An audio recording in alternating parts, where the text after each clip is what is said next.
Bon, on connaît bien l'importance de l'éducation pour former les jeunes. Donc, chaque société forme tous les jeunes par le réseau scolaire public, primaire, secondaire. Mais l'éducation dans une société, c'est beaucoup plus large. On a eu au fil des siècles l'idée d'éducation des adultes qui est apparue pour dire c'est pas simplement les jeunes qu'il faut former. Tout au long de la vie, les adultes aussi, comme citoyens, comme travailleurs, comme parents, etc., doivent développer des compétences et des connaissances. Depuis les années 90, l'idée d'apprentissage tout au long de la vie a mis un peu une vision philosophique, mais aussi une vision pratique de politique publique qui se soucie du développement des connaissances et des compétences des individus tout au long de la vie.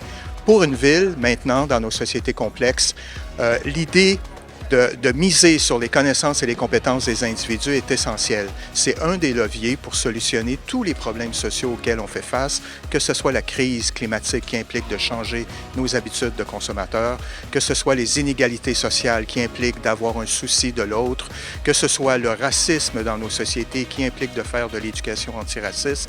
Donc, l'apprentissage est important dans les sociétés d'aujourd'hui pour une raison, le citoyen a un rôle beaucoup plus grand et son impact au quotidien se répercute à l'ensemble de la société et, par exemple, avec la crise climatique, à l'ensemble de la planète. Donc, il faut miser sur les connaissances et les compétences des individus pour solutionner les problèmes et aussi pour empêcher que les problèmes émergent, parce que c'est par l'ignorance que les problèmes émergent dans les comportements des individus. Donc, c'est essentiel et c'est pour moi, ça, une véritable société du savoir. C'est pas une société de gadgets technologiques clinquants, c'est une société qui valorise le savoir des individus et en fait un moteur de son propre développement.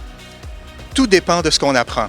Parce qu'on apprend aussi à être agressif, on apprend à utiliser des armes, on apprend à haïr l'autre, on apprend la haine, on apprend des comportements nocifs. Donc, l'apprentissage en soi n'est pas neutre.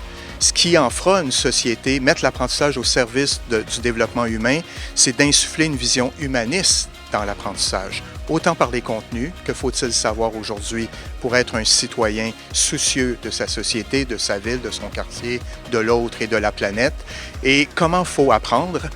C'est un peu cette crise de l'école publique, la crise de l'école scolaire, du modèle scolaire, c'est de formater, de pousser, de forcer les individus à apprendre uniquement dans un modèle en particulier.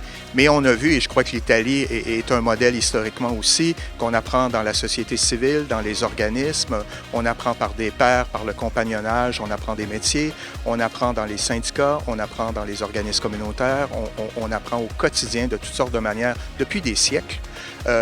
Et retrouver cet humanisme dans les moyens d'apprentissage, l'apprentissage adapté, personnalisé, dirions-nous aujourd'hui, dans le langage éducatif de notre époque, mais aussi sur des contenus pertinents pour la société, mais ne jamais oublier que l'apprentissage n'est pas neutre. Les contenus qu'on enseigne, on forme des enfants à être agressifs, donc il faut former des enfants à être pacifiques.